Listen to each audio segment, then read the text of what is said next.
stories, but you know, it's like it could get bumped. But local, the local angle, it could get bumped if it's organized and you have a real hook. And I don't want to take up too much time, but the hook thing I do want to talk about later on. If I could actually amplify that, because so there's basically two kinds of outlets that are going to cover you. One is like content sites that are interested in content and cadence, and they will cover basically, you know, if you've got an interesting story, they will find a way to cover it. And then there's more selective outlets, which are, you know, broadcast news or specialty, you know, like business publications like Forbes or Publishers Weekly or something like that. And we really are looking for something, like if you're doing a Kickstarter, that is awesome for you, that's really cool. But what's cool for my readers about that? Like what is the, you know a little bit about who we're writing for, because my job basically is to get attention for my publication, and by offering the reader something that they may not see elsewhere. So give me an opportunity to tell an interesting story for my readers that my editors won't say, why the hell did you cover this? And so in terms of inbox management, if I'm on blast, like if people are just shoveling press releases at me, they don't get a response, like, unless there's something in it that grabs me. But I try to respond to anything that is a personalized pitch with a personalized response. Yeah. I'm not going to take your story, like, honestly, I probably won't take your story, but if you say, hey, I just read the thing you wrote about webtoons, I have a really interesting angle on this, that, or the other thing, you know, or show some awareness of who I am and what my publication covers in your pitch, that's at least going to say, okay, this person is worth having a relationship with. If I'm not going to take this story, maybe I'll take the next one, you know, because they've shown they've gone to the trouble. Absolutely, certainly I found individual emails rather than a mass spread PR pitch to web until has been sent out to 1,000 articles, 1,000 people. It's definitely going to get my attention more. But more than anything, I mean, you were talking about how we're here to serve them. No, I don't. I'm not here to help them. They're here to help me. I'm trying to find stories for my readers, and I can go to all sorts of places to find them. And if people with their own projects can help me find stories for my readers, that's the way your journey tends to work. Because it can be quite tricky. And I'm going out there trying to find stuff. I was out on the show floor yesterday talking to a lot of publishers, and there was a woman with an amazing looking book that hadn't had a lot of traction, hadn't been picked up places. And I was just asking her about her history behind the book that she was putting out, and she said that she was an Afghan refugee who came to America, and now she's printing comic books. And I thought, you haven't told anyone this, have you? She's like, no, I haven't. Okay, we should talk, because suddenly that's a headline I can write, and there's a story that people will find interesting. It also helps that it's a really cool comic book. Yeah. I've got a hook, I've got an angle, and it's great. And if people can come to me with something specific about what they're doing, who they are, and why it's interesting to other people, well, that's so much of the work that's been done. And yeah, you can go straight on to Big and Cool without any hassle. Yeah, that woman's going to go far in the business, because she pitched me on this stuff too, and I had the same reaction. It's like, hell yes, that's a good story. Yeah. Yeah. I just bought her book this morning, and I had to pull out of her, sort of like, hey, how do you pronounce your name? And then got out of her that she's from Afghanistan, and that helped me because I may have a future project related to that. And I told her, gosh, this is great. Thanks for telling me. I actually need to write this up quite soon, because I've taken a competition. That's a good example, but there were a bunch of stories that I picked up on the show floor as well. And I know that this is stuff, I mean, this is why coming to the show like this is so good for me. I'm able to talk to people face to face, even mask to mask, and I can find stuff about what they're doing, which is makes for much better stories. The press releases are generally, I seem to get the most inoffensive, benign, newsless press releases all the time. And I think, you know, person A creating a comic book is not in itself news.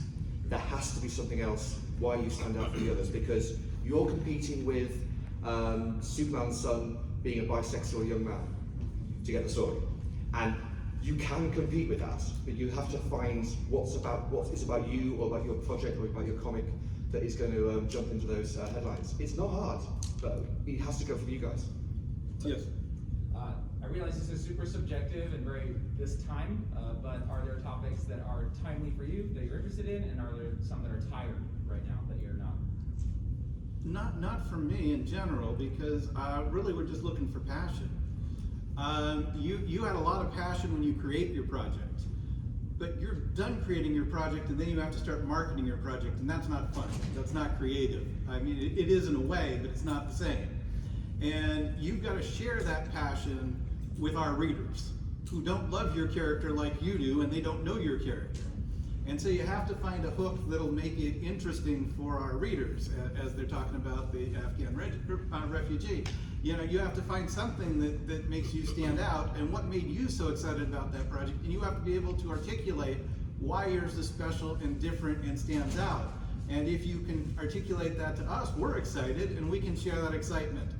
And so, yeah, you have to know what your niche is. Also, when you're pitching it, you need to know who you're pitching to. Because, Right, that's what I was thinking, yeah. We had a gentleman up here who had been in the audience before, and he came up and joined us when he talked about his Bigfoot comic. And he pitched it to Bigfoot websites. He went to, cryptozoological societies and sold it at conventions.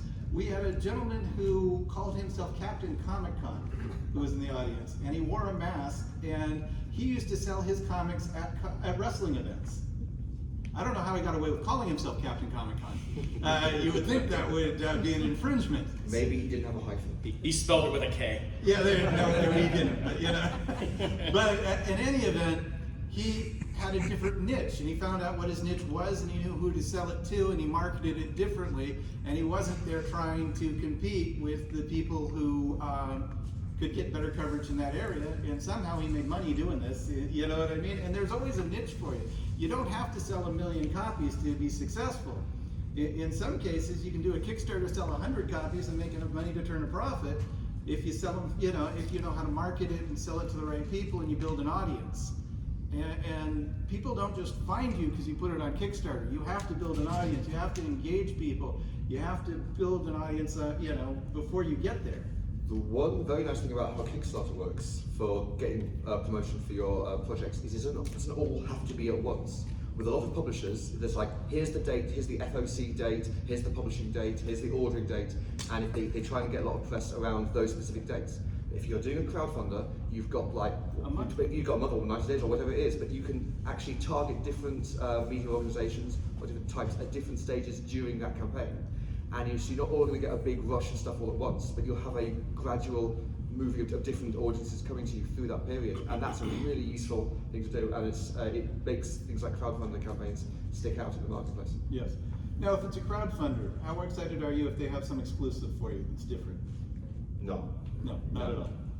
That kind of exclusive stuff doesn't really impact strongly. I mean, if there's something newsworthy about that exclusive, sure, then maybe that's something we could talk about. But if it's just exclusive, that's not really of interest to me. But to some people it will be. So, Mike, what do you do?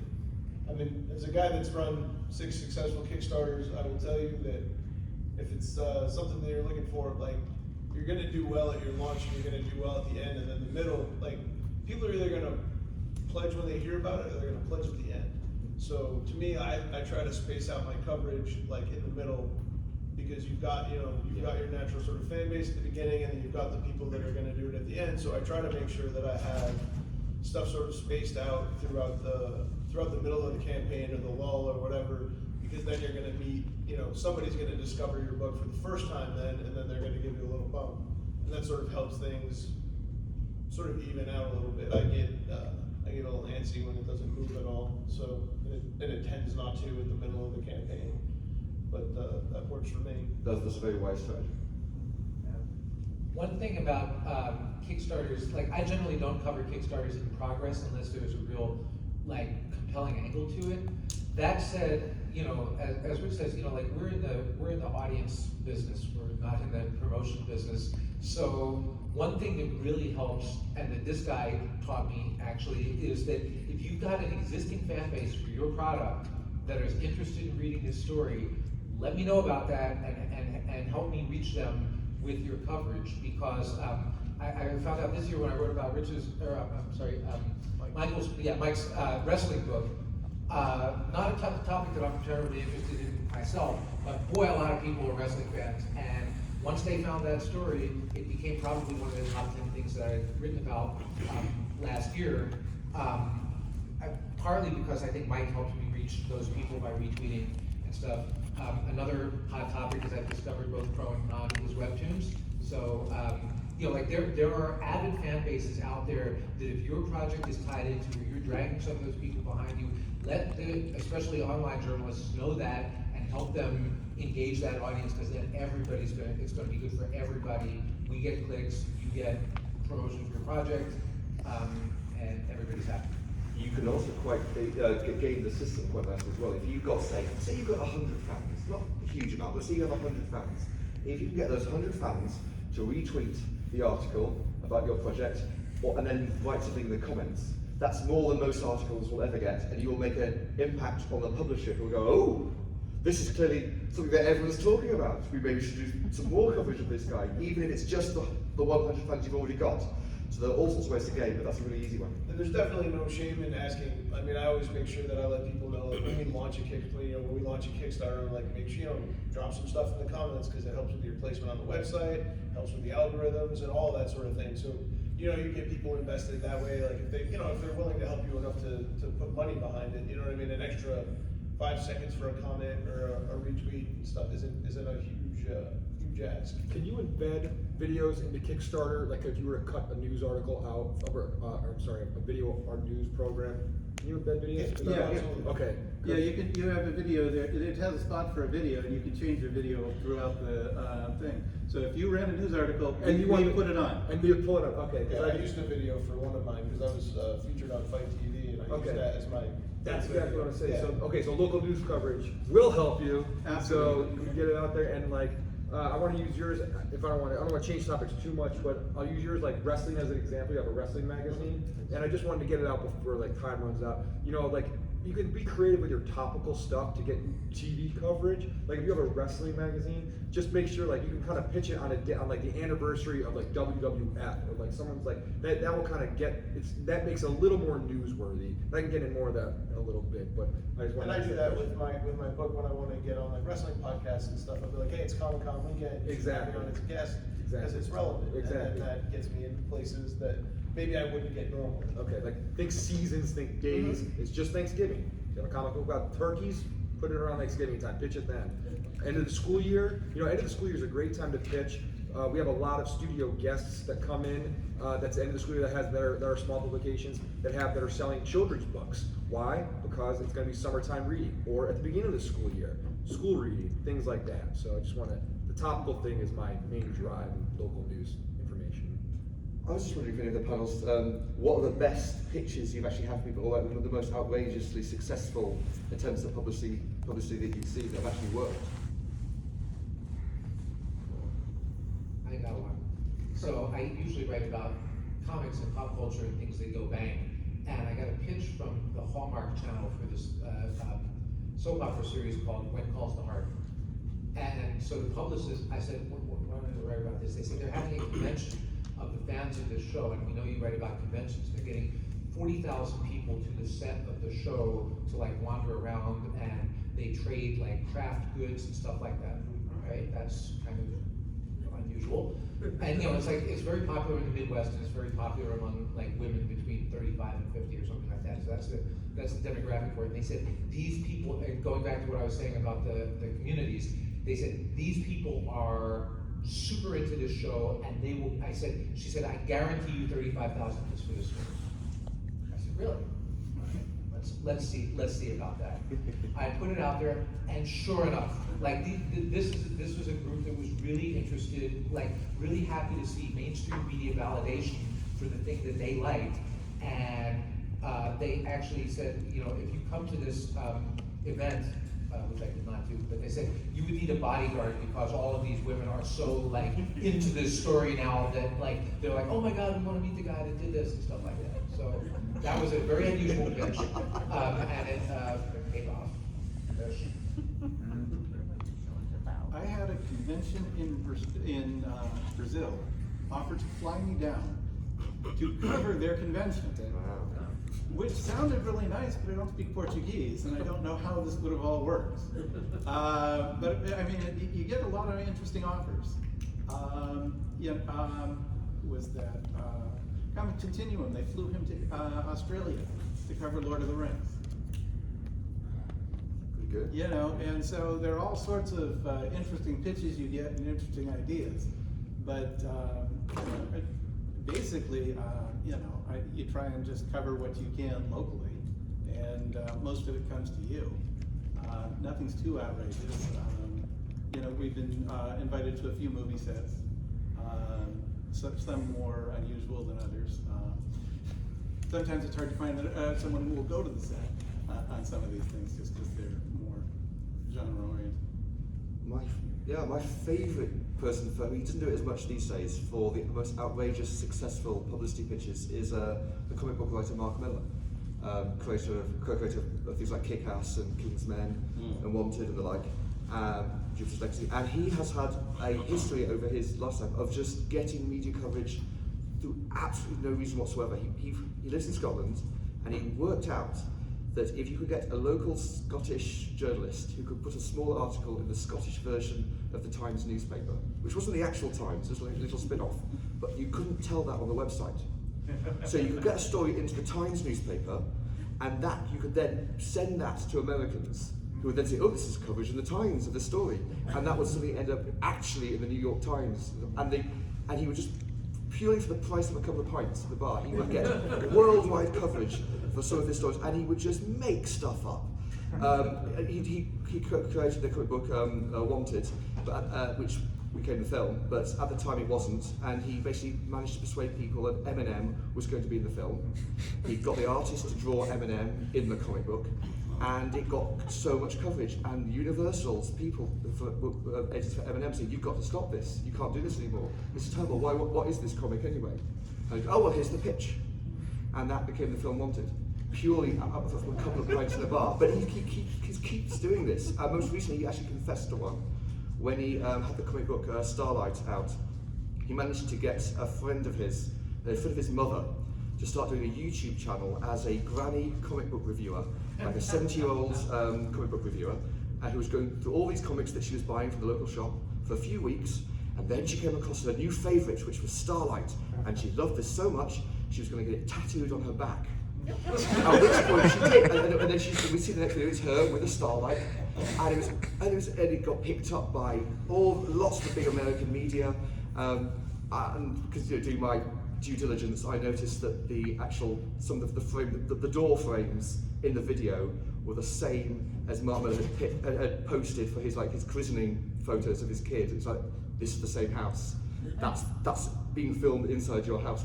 So I did the story, but as he pointed out to me later, yeah, that was great. I got the publicity when the story went out there, and I got the publicity when it all got showed to be fake. So he got 2 bites of the cherry, as he put it. So, but you can do stuff, because that's the other thing. A lot of journalists are really lazy, and if you can just give them something that sometimes might be too good to be true, but it can be very easy for them to buy in, and you may not get caught for 5-10 years, and by then it's too late. By then you've got your films, so it's good. Yeah. We'd like to take some questions from the audience too, if anyone has any questions about their specific project or anything. I saw a lady in the back. We have a microphone in the middle if you guys want to line up with questions. No, they're not. You don't have to. But the question is to you, so regarding this Hallmark series or soap opera, how did you find the love to write the article that made you, a star in the show? I mean, it's the job. If you do the story, you're gonna find something to write about. I don't know a whole lot about wrestling, but I did a great story. I thought it was a good story. Oh, it was nice. On my book, because I asked him, he's the expert. And so, it's like you talk to the people that do it. If you don't feel the love for it, talk to the people that do. The publicist put me on to a couple of the super fans, and I went and I looked at their stuff, and it's like, okay, I see why people dig it, even if it's not my cup of tea, and that's, that's kind of how you have to approach it. And again, it's like I've learned sometimes the hard way that you really, you need to get into the fans' heads a little bit if you're writing about their fandom jam, and if you impose your own judgment on it in a way that they don't like, you're gonna hear about it. Especially in this day and age. Not a bad thing if all you're in for is clicks, but I prefer love clicks to hate clicks myself. Yeah. It was interesting for years, like when people would cover wrestling, they would always cover it sort of derisively, like there was always that I don't know, like people would impart their own judgment negatively, and like you're not gonna get people to really enjoy your article, I guess, if you're making fun of them at the same time.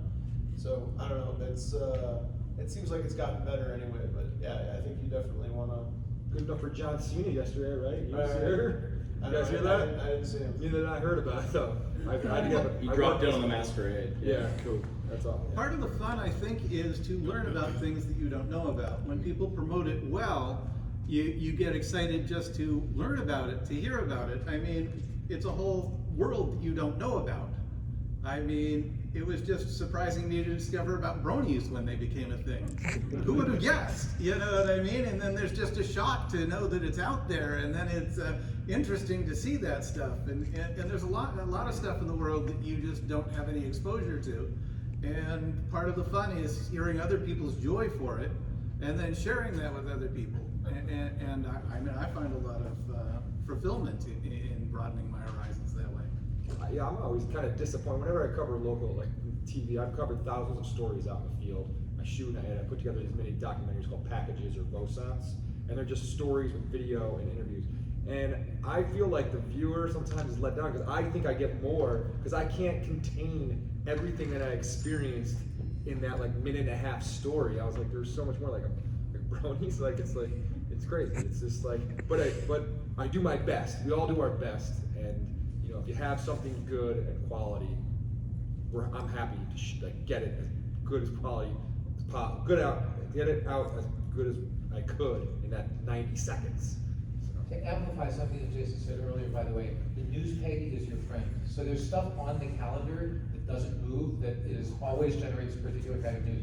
I cover media and entertainment. So on the media side, Super Bowl is a big day for me. Not because of the game, but because of the ads. So the next day, there's always a which ad on the Super Bowl story that I gotta write. So it's like, and publicists know that, and the metrics companies and all these people that are tied into that. There are dates, like there is, African American History Month. There was like dates for recognition of different underrepresented groups. I got a ton of awesome Latinx pitches in, I guess, September or whatever it was, around that. So I did one or two of those stories, and I kept the rest of them as like, because I try to spread that stuff around here. It's not like, for me, it's not one thing. But my editors will be like, okay, everybody's just got a good African American History Month story. We're gonna run those like the second week in February or something like that. So be aware of that stuff, because that helps out too. Because I like to have a choice of like which one is the best one to cover. But as I said, then I will hold on to the other ones because that's a good way to create long-term relationships around good projects that don't fit the calendar. Also, it helps to engage your audience regularly. Find ways to keep interacting with them when you're not selling anything, when you're not pushing anything, just to stay in contact, because no one wants to get a sales pitch from you every day, even if they're your customers. So, there are different places you'll find them on social media. Some people are happy with Facebook, some are Twitter, some are Instagram. But wherever you meet your audience, make sure that you're in touch with them just about regular things, like the things that they do. Interact with them on a more personal level, and you'll see rewards from that, and it'll be rewarding to you too, because it's nice to be active with your audience. Yes?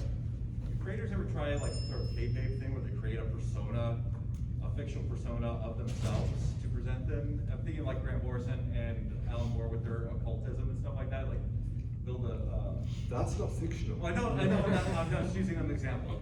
Like they've got this other thing, but maybe use... I know of a writer who created a fictional character, and it's an interesting story. Like, I think you can learn something from it. She was a writer. She wanted to write for TV and film, so she created this Reddit thread about you might have heard of it. I mean, it was very popular. It was called the Ted and Mary wedding saga, and it was all about this horrible wedding, and it got this huge traction, and fan groups started being created just because people loved the story so much. And she came to me and she said, good news, bad news. The good news is I have this huge growing fan base now where these people are excited about my fictional story and the character I've created. The bad news is she's not making any money. So she said, how can I monetize this growing fan base? And so we talked about her doing a book version of these wedding tales and all this, but as soon as she put it up for pre-order, this fan base that had been growing on its own turned on her, because now she's trying to make money at something she'd been given away for free. And so almost overnight, she got doxxed, and they went after her personal accounts, and this loving group of fans turned into this rabid cult that was interested in taking her down. So that's the first thing that popped in my head. I thought I'd share that story with you. Don't do it that way. But I do have to tell you, I've been publishing for 3 years. And the first year we were publishing, we were giving it away. It was free PDFs and print at the printer's cost. We weren't making any money. We were just trying to put it out there. And Rob said to me at one of these panels, if you charge money, you'll get more. More people will download it. More people will want it. You'll Right. create demand for it. Because if you give it away for free, you're saying it's worthless. And now we've been doing this for about 1.5 years, where we're actually doing for-profit publishing, and it's got traction. We're moving products. We've had 3 successful Kickstarters, and we start off with our next Kickstarter in January. And there is something to that. You know, you have to create value in your product so that your audience wants it. Anyone else have any? Yes. Yeah, I wanted to go back to Rich's comment about Mark Miller. And, you know, they say that, you know, a lie travels about 1 million times faster than the truth, but a joke is warp speed. And the thing is, if the entertainment is in the message, it doesn't matter if people believe it or not. The point is they're engaged because it's worth repeating. And I think, you know, in America, I think that happens, well, certainly it happened in the context of the British, that kind of Grant Morrison prankster humor approach to self-publicizing. In America, we take our conspiracies a lot more seriously. And I don't know if the jokes travel as well, but basically if you're attracting attention and if you're producing an entertainment product and you're entertaining your audience with your message about your product, then you're there. Absolutely. You're absolutely there. Yeah, actually, look, you're right. If you can be, yeah, if your promotion can in it of itself be entertaining as your book, then yeah. I certainly think that's what Mark Miller and Grant Morrison are Yeah. into. Definitely. I mean, there were so many Mark Miller stories I could tell. So only a very short Go panel. on. But you have to be creative too, and that is part of the creativity. You have to find ways to get people to care. There's a lot of noise out there. You know, if you're doing a Kickstarter, if you're in previews, there are thousands of comics each month. You have to find a way to stand out above the rest. You have to find a hook. You have to find something that will grab people's attention, because just because you get on Kickstarter doesn't mean anyone will pledge. Mm-hmm. Just because you're in previews doesn't mean anyone will buy your book. Those aren't ends in themselves. Those are starts. And really, your mission is to share your passion. And you have to be able to express your passion in a way that other people will understand it. And that's really your job. If you're in previews, your job is not to sell your comic to the fans. Your job is to sell it to the retailer, because he's your customer. The fans are the customer of the retailer. And so you have to create demand so that the fans actually talk to the retailer and say they're excited about this, so the retailer will buy it. If the fans like it and say nothing, and the retailer doesn't know your product is out there, you're dead in the water. Well, that's the problem a lot of us creators have. Yes. Is that we have the passion for the But you have to product. share it. But passion can be off-putting, you know? If you're walking up to someone and you're being passionate about something, they can just go, well, that's a bit too strong. But, so that's why people hire publicists, Exactly, is to yeah. find the hook. That's what I was gonna say, yeah. That's probably why the communication directors are the people I don't like when it comes to the politicians. Because there's the one that's like kind of like, hey, he's gonna be at a ribbon cutting somewhere, and they're kind of, I shouldn't say don't like. There's the one that are like in my ear more. Because could you imagine if like the mayor of San Diego was calling the desk all the time, like I'm gonna be here, I'm gonna be here. I'm like, all right, you know, like that kind of thing.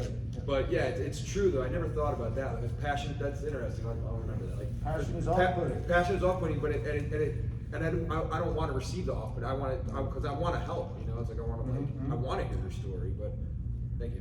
One of the things that I've noticed, if you take like a common sort of thread throughout everything we've been saying, it's just this is all a community, and you know what I mean. You have to sort of. I feel like if you put good energy into it, you're gonna get good energy back to it. And there's a lot of people that come to this. I mean, people come up to me all the time about wanting to get published and stuff, and you can see that they only really, they care about their thing. And I think if you put in, you know what I mean, if you put in good energy into what other people are doing, I think some of that energy comes back to you. Like, I run Kickstarters that back almost 300 Kickstarters.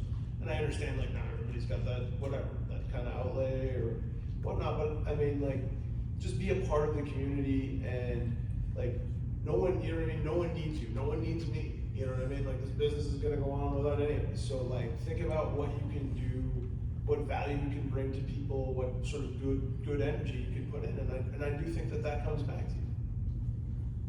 No, I agree.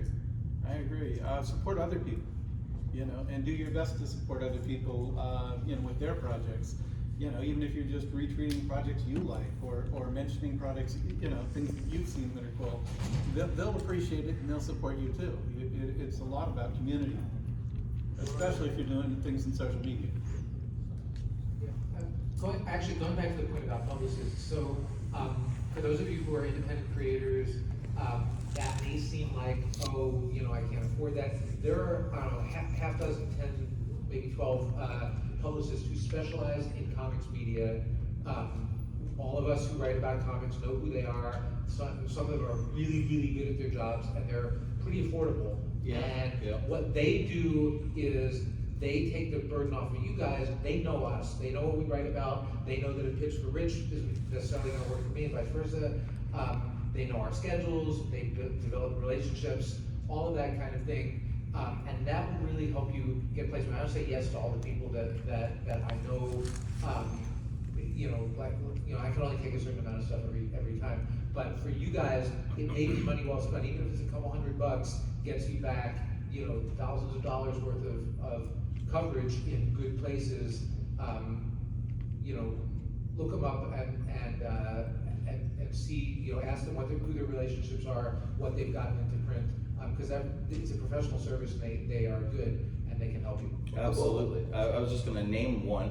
October Coast. October Coast is really easy to work with. There's the business plan is almost like they don't want to make money. Like, they do all the work for you and then get paid at the end if you're happy with how everything worked out. And they've set up 87 interviews for my friends. They'll do 4-week campaigns. They will not take your money if they can't help you, and they'll even do a campaign, and at the end, if you love it so much and you're like, I want to do it for another 3 weeks, they've told my friends and my clients, no, we don't think it would be advantageous for you to continue this campaign. Like, I mean, they're ethical and they're cheap and they do a great job, so I highly recommend those guys. You can also there are things that you can do individually that publicists won't. The publicists generally work 9 to 5, 5 days a week. It is so easy to get coverage by pitching to people on the weekend because no one else is doing it. During the week, I will get hundreds of emails. On the weekend, Saturdays and Sundays, I get far fewer. I'm much more likely to pay attention to something that just comes to me absolutely randomly if it comes in on a Sunday morning than if it will do on a Wednesday afternoon. Well, Rich, you're also in England, so your timetable is so Well, that's different. also true. So if you pitch to him in the middle of the night, I also, it's in the job, I generally have to switch to an American time scale anyway, but yes. He it's- rarely gets pitches in the bathtub, so I would say if you're going to pitch anything, that's the best time. Pretty good, it's pretty good. Yeah. Works for my kids, yeah. Yeah. So, but you know, we really want to help you, and so that's really where we are, and you know, Oh. obviously, yes. Also, the Monday, because the Monday after a big comic convention is a really good time to get people. During the show, terrible. No one's going to pick, but on Monday, when all the big news has come out, it's all been reported, and people are peeking over the dregs, there's a lot, and all the PR people have already put out everything they're going to do for the next few weeks. That's a really good time to get your work covered, when no one else is actually putting out new stuff. Well, and not only that, all the people who work for the publishers who came to the convention are off for the next 2 days. That's right. Monday and Tuesday, they're off because they just worked the whole weekend. So I expect to get lots of emails on Monday, because seriously, it's Yeah. the best time. In the bathtub. Yeah. The weekend thing I like, works for local news too.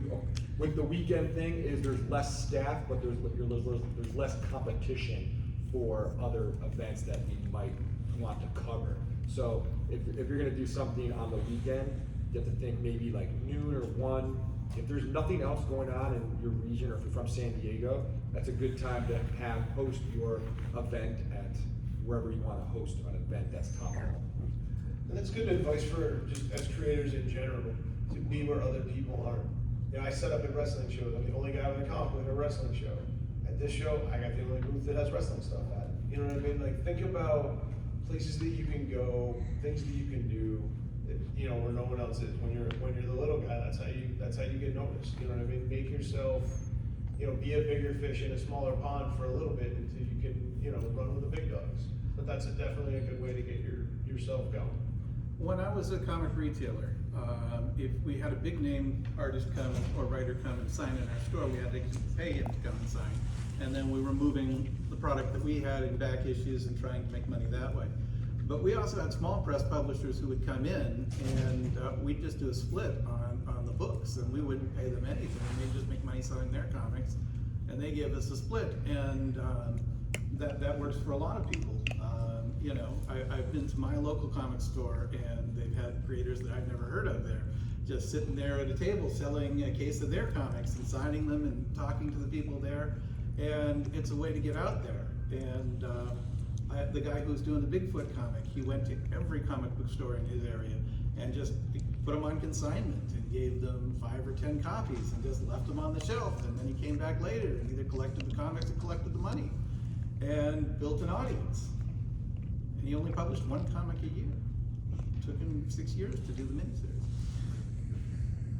Later collected and sold it for Action Land. But you know what I mean?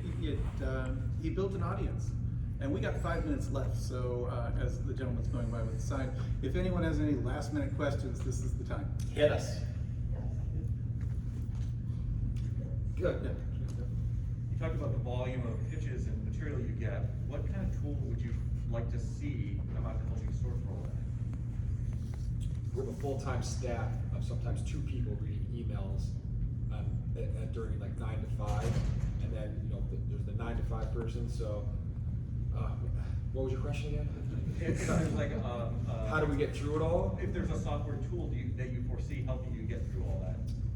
Well, when it comes to local news and the assignment editor, concise, organized, contact info, and topical. That's always the point I want to drive home. That's with me. Yeah, it's really some hook in the pitch that makes it stand out. And even if I can't get to it right away, if I see it, I make sure that, you know, I flag it and I come back to it. And if I think it's interesting to me, I think it'll be interesting to my readers. If you have an algorithm that can tell me how newsworthy an email is, I would give you one of my children. Which one? The oldest one. I'm okay, Oh, with, okay. I'm okay with the delete key, that works okay. You got a question?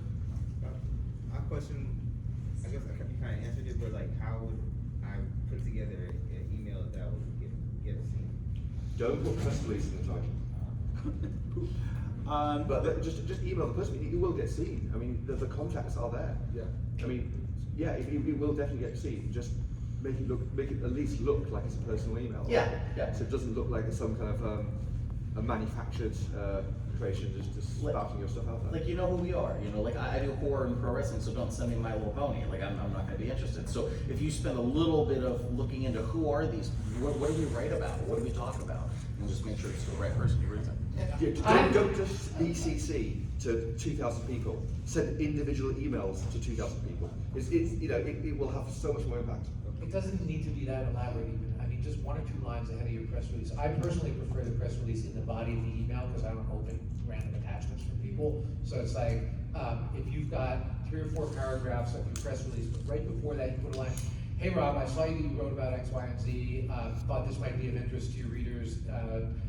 Time sensitive, like our drop date is October 22nd, looking for coverage in that window. Something like that, just so I know what you're asking for, and if like super concise, then I may do that. Yeah, also when you send it, there's some basics we need. You know, if it's a comic or a book or something like that, we could use a cover. If it's, you know, we could use where they could purchase it, how much it costs, when it's coming out, you know what I mean? And a basic summary of what it is, so that we have some basis to start with. Follow-up call doesn't hurt the station either. Yes? Yes, I'm listening to this. Oh, Go ahead. Go. Okay, one of my favorite quotes that I think might be helpful with this, the best way to be an interesting person is to show interest in other people. So if you go through and read what we write, and like they were saying, just say like, hey, I enjoyed this, and I really like the point you made on this, that will help us show interest. And also, I'm desperate for attention, so you can email anytime. CallieChris@gmail.com, DCallieChris on Twitter, yeah. Yes, sir. No, I just, does it bother you guys when you get, some of these, emails, or, that might be a press release or something, and there's bad grammar and misspelling? Yes. No. Instant disqualification. No, I'm absolutely, it's absolutely fine. If it's a story, I don't care how you spell it.